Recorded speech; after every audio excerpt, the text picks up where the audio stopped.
Fin du suspense politique en Israël. La crise gouvernementale provoquée par le rapport à Granat sur les négligences de la guerre du Kippour se termine par la démission de Mme Golda Meir. Une démission qui est irrévocable, a précisé le Premier ministre israélien. Jusqu'au dernier moment, Mme Meir a pourtant essayé de trouver un compromis pour sortir de cette crise provoquée par les critiques dirigées contre le général Dayan. Le ministre de la Défense avait été blanchi par le rapport à Granat, qui s'en était surtout pris au chef d'état-major, le général Elazar, et qui l'avait obligé à se démettre de ses fonctions.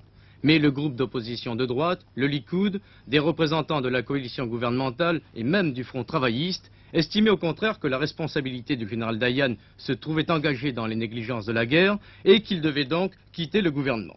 Pas question, avait déclaré ce dernier, c'est le gouvernement qui doit être responsable collectivement et démissionner.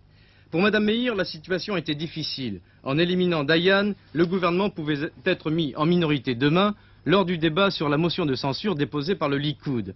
En le maintenant à son poste, elle risquait une rupture de la coalition au pouvoir. Il restait un compromis possible, un remaniement ministériel où Dayan aurait obtenu un autre portefeuille. Mme Meir n'a pas retenu cette solution et cet après-midi, elle a annoncé sa démission qui sera remise officiellement demain au président Katsir.